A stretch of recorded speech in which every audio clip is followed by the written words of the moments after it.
What's up? This is Christ Culture, the podcast. I'm Kiana. I'm Calvin. And we are doing a roundtable with the Christ Culture crew. Yeah, we got some topics from our viewers, and we're just kind of running through them, talking about them. Yeah, spitting them out. Yeah, so the last topic we're going to cover in this little mini series, and we will do more of these if y'all like this, but we're going to talk about forgiveness. And not just any forgiveness, but forgiveness when somebody has just completely and utterly done you wrong. But before we get into that, Iman has something to say. Please drop in the comments. Spherical room talk. Thank you. He doesn't like the fact that we're not actually sitting at a round table, but we're calling it a round table. So he's a little. The table is actually round, circular. It's a tiny table. So yeah, forgiveness. Somebody has done you wrong. So let me ask this first. Does anybody care to tell a story about when somebody did them absolutely wrong in life? You can use names if you want to. You don't have to. You don't have to. But I got a lot of stories. I'm just here for all the tea. So Got a lot of stories. hit us with one. When somebody just did you I don't wrong. want to go first. You're not gonna go first. No. Does anybody care to talk about a story? I'm hosting here.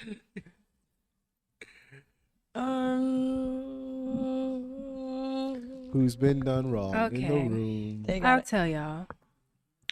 So, Christ Culture, the podcast. We are here. Get ready for season 3. So, I'll go. I say it was when I was in undergrad. And, you think you're going to have like a lot of friends. You're trying to reinvent yourself. Well, let me tell you, there was this girl and her name was Sherry. Right. And we all live, in our school. The freshmen stayed on the same floor. Right. Yeah. Sherry Landmark. She didn't stay long. Government. Goodness, great. And address. I'm sorry. Yo, there's a Sherry Landmark I'm in feeling really Utah targeted right now. now who is in her feelings like, I'm so sorry, Sherry. But yeah, so at first everyone in the female friend group, we started off cool. It was really good. And then she ended up being friends with my roommate. And her name was like Leanna or something. I to have a tendency to pretend people no longer exist when they do me wrong. So like I blanked them out of my memory. So basically they would pair up and they would like literally wear my clothes, wear my wigs. It was so bad. And it was like one day I came out of my room and they had like put tape on the bottom of the door to try to like trip me up. But like I was texting and I was looking down. So it was a whole lot of drama, a whole lot of beef, blah, blah, blah. But I would say with that situation, because I was like living with her, it took a lot out of me to not like be petty and do like, of course, like young female things. So with that, I had to like talk to her about it and be like, yeah, I forgive you like for doing XYZ, but at the end of the day, you no longer exist to me. And that took a lot out of me because even now I still say she doesn't exist. So I forgave, however, I did not forget. Interesting. So, with that forgiveness, is there any resentment in your heart still? No. I say honestly, for me, if someone has done me wrong, it probably takes a good, I'll give it 6 months, depending on how close we were, to really like let everything go. And then after that, it no longer serves me. I don't want it, because at that point, it's bringing me down and it's causing me more grief. Because you also, yes, grief and anguish, because you have to grieve the loss of that friendship. True. That So is true. I just finished reading a book called The Bait of Satan, and the whole book is literally about one of the biggest like baits that Satan uses to hold us is offense.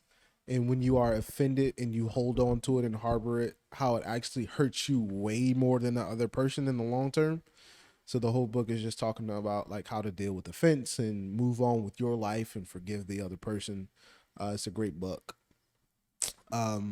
Yeah, I would say like in personal experience, being offended or holding on to something or not forgiving an individual, it always seemed to hurt me more Like I always seem to be stuck in a certain place thinking about that situation, or, you know, not wanting to see the other person succeed because of what they did to me. But ultimately, like I was doing myself a disservice because I was stuck in that situation and not able to move forward in life. So yeah, I think forgiveness is big, but I don't think it's easy. I don't think it's easy. I think it's necessary, but not easy. Yeah. They have to definitely, there's two ways you can do it. You can forgive like on your own in silence, or like confrontationally, where you go up to that person and say, dang, I forgive you. But in the same time, so like the way I see forgiveness is that in most offenses, there plays two parts. So anytime where I feel offended, I like to take accountability of like, okay, where did I play a role in this part? Because they didn't just act out of nowhere. And even if they did, it's like there was something that they were moving in that I had some type of expectation that it offended me, where I got let down. So like a personal story, like I had one of my college friends, she was like a really close friend with me. And then when I moved out to LA, I was like, hey, she was like, can I stay on your couch? I was like, yeah, absolutely. Like, you don't have to ask. So she's like, all right, I'll be here for like 2 weeks and then I'll try to get my own spot. And I'm like, great, like that's fine. So then 2 weeks turned into like 2 months, 2 months turned into like 4 months. And it got to the point where I was like, okay, now you're like taking up my groceries, you're smoking out my living room, and you don't even clean up. And it's kind of like a hassle now. Like, you're my girl. Like, I'm not going to ask necessarily for money. But at this point, like, my roommate had moved for like a gig or something. So I was like, I actually need help with rent. So since you're going to be here, like, can you pay literally like a fourth, like not even a half of it? And it was her and her boyfriend that was staying on my couch, and they was This is just the situation. it was a lot. It was a lot. So I'm like, between the two of y'all can come up with 25% together. So it came down to a point where she was like, yeah, I can have it. And then when it came time to it, I was like, yo, like I'm really depending on this because I'm scratching, I'm already working like 3 jobs. She's like, oh, we don't have it. I only have like $25 I can give you. I'm like, wait, what? It's been a month since I told you. And so like we got an eviction notice, and I was like, yo, you gotta go. You gotta go because you're not even working for yourself. You're not getting a job. You're literally staying home and watching Law and Order all day. And I feel some type of way about it. So that really like ended our friendship over that, which I, yes, was mourning that relationship. But at the same time, looking back, I started to feel resentful, where I was like, dang, she really did me dirty. Because like I opened up my house to her for 4 months, and all she could give me was $25, not even with etiquette, like, so in that time I had to go back and be like, okay, part of this forgiveness work is me forgiving myself for allowing this to happen, because I did. But then another part is going to her and saying like, I have no idea what you're going on, what you got going on in your life. You are still my girl. Like, I still love you, but this was just not the way to do it. You could have told me like, hey, I'm really struggling out here. I need more time. And even at that, I help you find somewhere else to go. Like, so that forgiveness work comes in 2 ways, where you have to forgive yourself. And, I've been working with my therapist with this, where it's like, we'll do practices. It feels really silly up front, but like you stand in the mirror and you're like, I forgive myself for blank, and it's okay because blank. So an example would be like, I forgive myself for feeling let down because I didn't know what was coming. And now that I know that, I know what to be aware of next time. But it's okay because I had an open heart and I gave generously without expecting anything. So forgiving others when they wrong you. And then, is that my camera? Oh, forgiving others when they wrong you, but also forgiving yourself is also still just as hard. Yeah, I think that's something important to talk about in those situations where it's like literally not your fault. Like, you did nothing wrong, but you have to be the person to go and to set things straight, to forgive both yourself and that person. Like, how do you handle those situations? Like, it's easy to say be the bigger person, but it's like, no, they did something to me. I didn't do nothing. Like, how do you go about handling that? So I feel like it's just finding it within yourself. Because if you really want to get rid of that feeling, you're gonna confront it, right? You're gonna attack it head on. But it becomes difficult when you're trying to attack it head on, and the person you're trying to attack it head on with is being difficult in itself, right?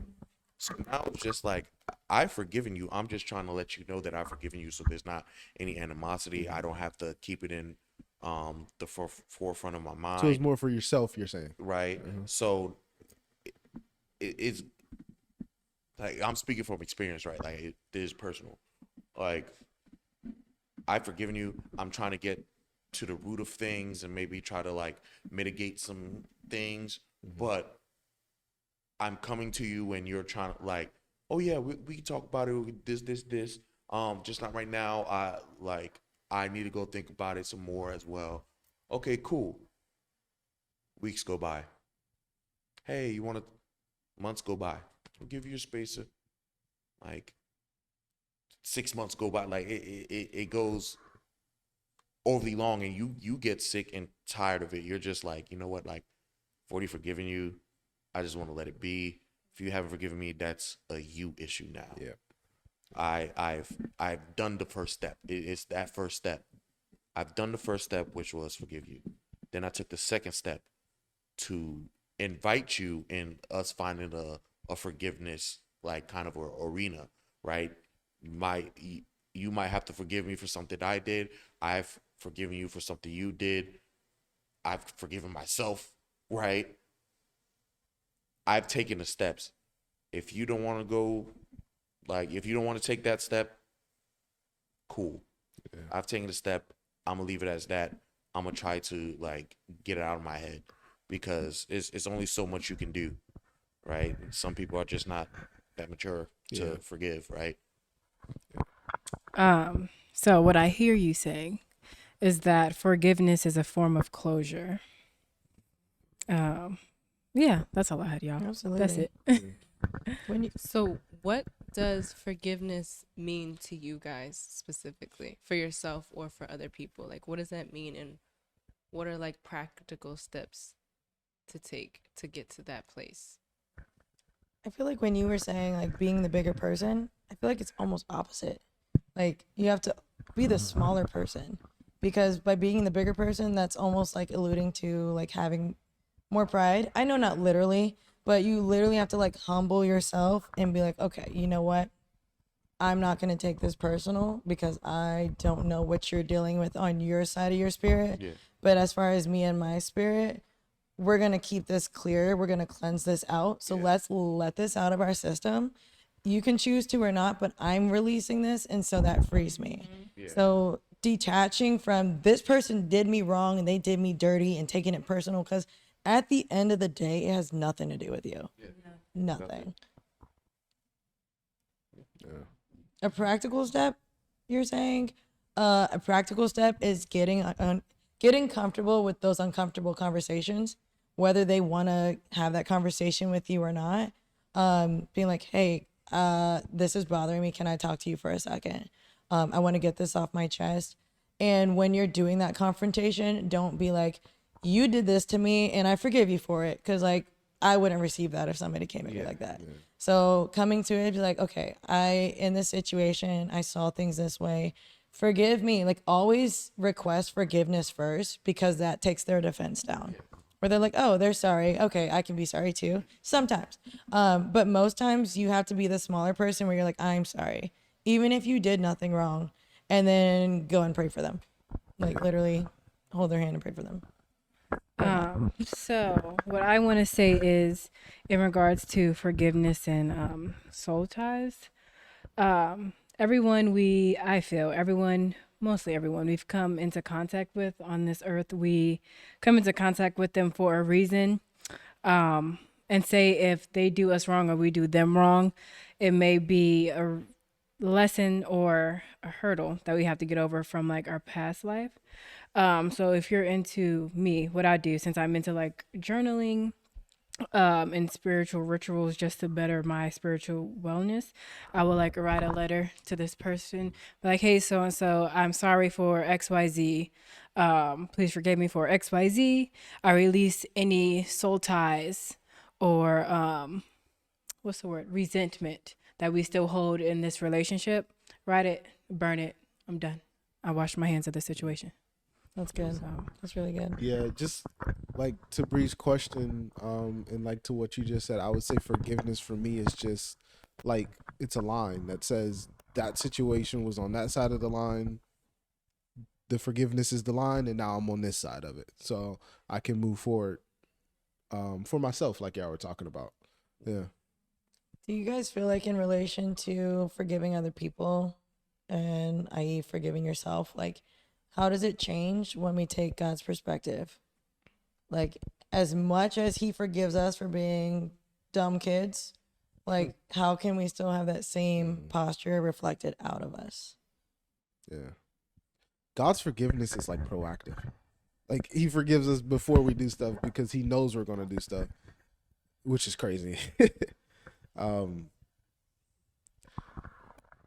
I don't know.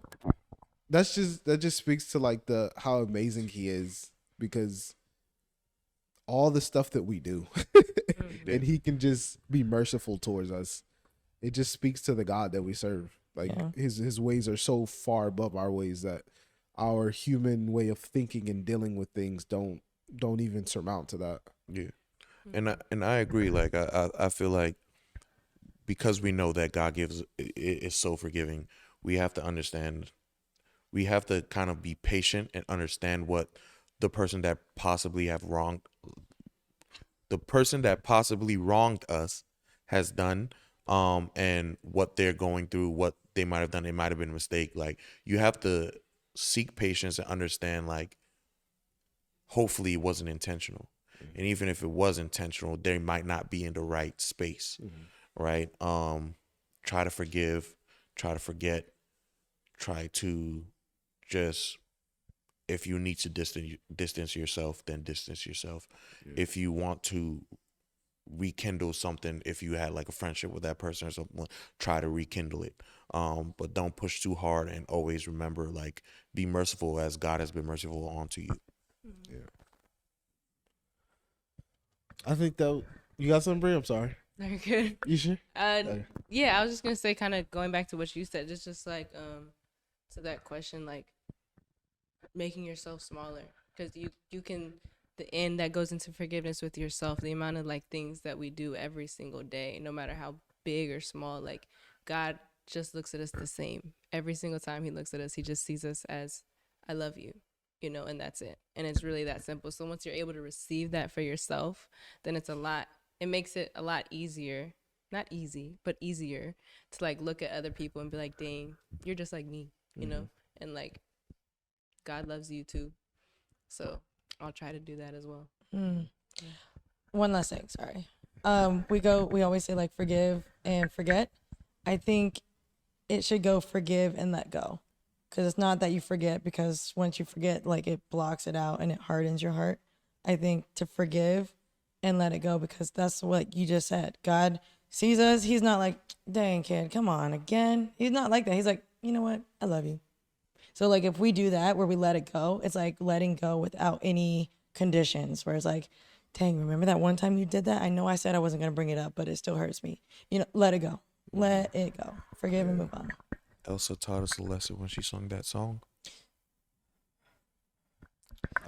On that note, we going to let it go. Can we talk about, Oh. I know we all talked about forgiving and letting go, but can we talk about how difficult that is? Yeah. Let's talk about how much pride and ego you have to let go to even do that in the first place. And you have to be willing to do it in order for it to get done. If you're not willing to let go of your pride and your ego, you will never forgive It's that a person for what they process. did. It is It's a process. hard. It is definitely a And process. it's a process that's always going to keep going. Yeah. Especially when you just truly feel like you've the one that's been wrong. That is, Yeah. it takes so much out of you to just be like, you know what, I'm gonna humble myself in this situation. Yeah. And I think like a practical way that you can kind of think about it is when you find yourself in those situations, just remind yourself that no matter how offended you are, how wronged you've been, at some point in your life, you're going to be on the other side of that. Somebody's going to feel that you've wronged them, that you've offended them. Yeah. And you're going to hope that they give you the grace that you need to want. give them in that situation. Yeah. Yeah, I was reading through 2 Corinthians. This is 2 verse like 6 or something. But basically, I was feeling anxious because I had gotten into an argument with a close family member first thing in the morning, and I'm a peaceful waker upper, peaceful. So it was taking me off, and it was on a Sunday.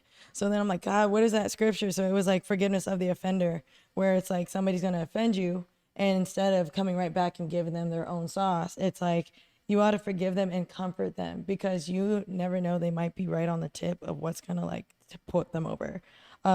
So I urge you to reaffirm your love for them. And that for me was a reminder to be like, dang, okay, let me see this person for where they're at, because I'm selfish in this moment. And I think that's what happens when we feel offended, is we're selfish, we're entitled, which is what we see on Facebook, and people begin offended over statuses and stuff, where their way is the way, and that's the only way. And we're not Jesus. Pride versus We're pride. not like that, you know? So for us to change our perspective and put the offender in the front, no matter, I mean, it depends on what wrong they did. Does it depend? It does, because we can list some like unmentionables, but if it's like a conversation or something like, you know, resolvable, then yeah, definitely put them first and be like, okay, they're in a crazy place right now. They acting out of character, and it's not about me. Yeah. I think that's the little mini epi on forgiveness. We could probably talk about that one for a minute. Yeah. Any topics that we missed or any points that we missed, definitely drop it in the comments, and we can hash it out in the comments. Yeah. Let us know if y'all like this format. We enjoy doing it, and we hope to bring it back in the future. But season 3 is on the way. Come on, y'all. We out. Huh? Yeah, I was looking at the monitor. You want me to redo it? No, go back. Go Where's back your to the camera? I was looking at the monitor.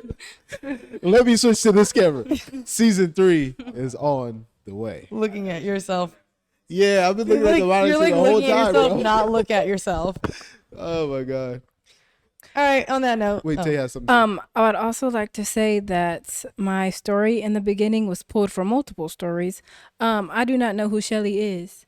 So Shelly, if you were really Sherry, what's her Landmark. name? Sherry. Sherry Landmark. Thank you, Sherry. Look, girl, I don't even remember your name. Shelly about sorry. to be sending grievances. No, for real. Right. I'm sorry if I hurt you.